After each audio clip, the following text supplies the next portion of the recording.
Welcome to Be Great Today, weekly inspiration to start your week. I am Jonathan Bloom, or Frasley Sparkspan in World of Warcraft. I was taking a selfie the other day on one of my coffee walks. One thing you may have noticed if you see my selfies is that I have a lazy eye. It is something I've lived with for years. When I was younger, I had surgery to correct it. It still wanders around a lot. When people are talking with me, I may not be distracted. Sometimes I am, but if you see my right eye wander, look at my left eye to see if it's looking at you or if it's distracted. Please don't judge me by what my right eye is doing.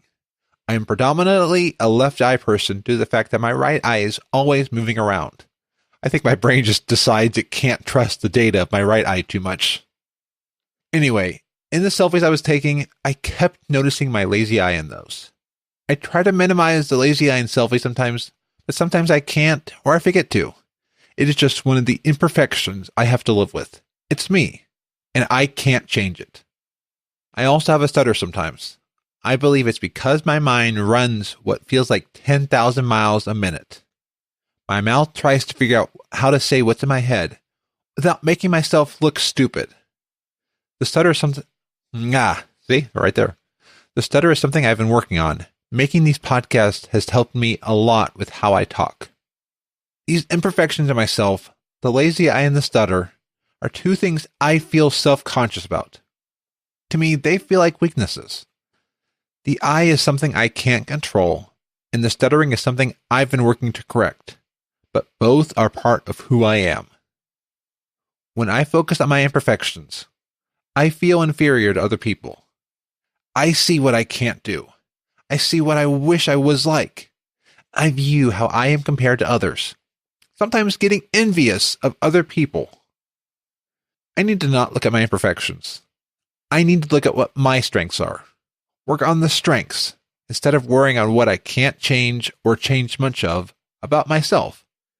I find inspiration in the movie The King's Speech, as that is sometimes how I feel when I'm trying to speak or making these podcasts. Last week, there was the horrible tragedy of the Vancouver Humboldt Broncos. Later that week, someone I know had a terrible tragedy happen in their life. I was also reminded of the passing of one of my dear friends many years ago. This, along with other news, was getting me down all week. And Friday afternoon, I started to feel very crummy. I almost did not go to my dance practice and party that night because I was just feeling very out of it and very shaken. It took a conversation with my friend Stephanie to help get me out of my funk. She helped me realize I was focusing on all the negativity in the world. She reminded me that I need to look for the positive in this crazy world. Find ways to bring light in the darkness. Be a light for those who desperately need it. One of my family members posted on Facebook about how we cannot change what happens to us, but we can change how we react to it. I bring up the physical imperfections of myself as well as bad news, as both are things that can be very easy to focus on. There is a reality to life. Sometimes it's easy for me to focus too much on the bad. You might think I'm always a smiling bundle of energy, but I have my moments of great sadness. Looking back at past selfies of myself over the years, it has only been the past few years that my smile has really taken on the current state it's in. It's taken a lot of practice to smile when the camera is on. I still struggle with smiling in dance when I'm thinking. I don't refuse to look at the reality of life. I acknowledge my weaknesses. I acknowledge the bad things that happen in life. But for my own sanity and to be a light, I have to remember to focus on what I can change. That is focusing on the good of my imperfections. It helps me to realize that no one is perfect. I can't change what I was born with, what my genetics are, but I can change my response when I see my lazy eye or I start to stutter. I can improve what I'm good at. When I see horrific news or hear about bad things that happen, I can be reminded that each moment is precious, that I can't waste away my life, that I need to treat each encounter with people as something special. I can look at the tremendous outpouring of support to the Vancouver Humboldt Broncos and know that we as humans still care about one another. I can aim to be there when people need me in the good and the bad times. As I've been making these episodes, It's been amazing to realize that being great isn't about ignoring the bad stuff. It actually helps me face it, as in when I work on my positivity, it gets me through the tough times. There is always a silver lining, always a sunshine. Just sometimes the storm takes a long time. It's the long-term view, not the short-term view. Keeping an eye on the vision. And even if life takes many detours, the GPS system always redirects back to the path. The summer that I lost my dog, other bad things happened that summer as well. Those things that happened actually helped shape me into who I am. Each struggle is teaching me a lesson. I'll end with a story. When I was about 12, I signed up to go to an adventure camp, thinking it'd be so cool to sleep in hammocks, go canoeing, do all the fun stuff. I think there was even like horseback riding. There's just a lot of stuff that happened at the camp. When I got there, though, being an overweight kid who was way underprepared for all the sporty kids there. They've all been hiking, canoeing, played sports in school. They were active in so many different ways. Like they were the ones that played outside all the time in the evenings. They did many things. I was a geeky kid who played The Sims. I still play video games, by the way, and I did not play sports. That trip, I kept telling the counselor that I wanted to go home. Hello, Mata. Hello, Fada. I mean, Camp Granada was really how I felt. I don't think I had, though, the change around that the kid had in that song. But we had to hike up and down hills to and from the main lodge to the activities throughout the day. I hated being outdoors. I hated the heat. I hated the humidity. I ran off air conditioning. I mean, I still think I do nowadays, but I really ran off air conditioning. The evening hike to the tree houses was long. I was the slow, wait up kid. Each day, we had canoe practice. My counselor, Deshawn, if you're listening, Deshawn, thank you again for your patience with me. You were amazing.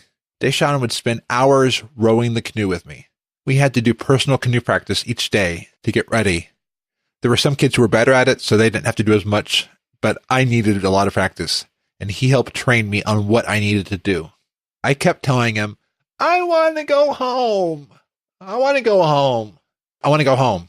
I want to go home. I mean, I just kept saying that over and over in different ways. I kept telling him I wanted my parents to pick me up. He refused.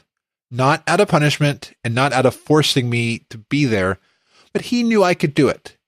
He knew I could stay, and he had put up with my attempts to get freed from what felt like torture to a 12-year-old nerd. And again, I'm still a nerd, by the way. I'm just a lot older now. When we got to the final day, there was the big canoe trip that we'd all been practicing for. Deshawn went with me on the canoe trip. We got very far, but we kept tipping over. At one point, there was a consensus made by the staff that due to the weather, the river was much more severe than they had thought. Other kids were tipping over, but not as much as I was. These were rapid level rivers. I mean, it was a little bit more intense than they were typically used to. And my repeated tipping of the canoe was slowing the group down. Deshawn thankfully agreed to walk the 5 miles with me to the end of the river where the bus was parked. Deshawn walked with me. We had built a good relationship because he had walked and canoed with me the entire week. The constant canoeing that week had built up my endurance. The walks to and from the lodge and the treehouse had helped build up my endurance also outside. We had finally made it to the van, and I had walked the most I had ever walked. I tell the story as it was something that in the middle of it, it felt like the worst thing ever, especially to 12-year-old, out-of-shape Jonathan. However, looking back, I am so glad that I went to that adventure camp. I grew that week. I was pushed to my limits. I thank Deshawn and the camp staff for seeing in me what I couldn't see in myself. They focused on my strengths, not on my weaknesses. They focused on who I could be, not what I thought I could do. Now I walk 10,000 steps a day, but before, I barely walked 10 feet to the fridge at home.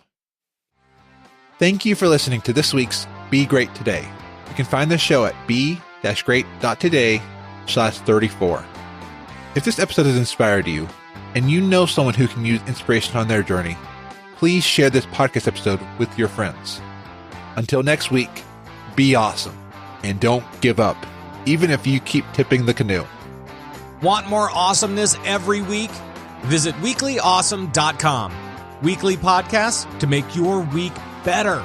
Remember to smile and be awesome.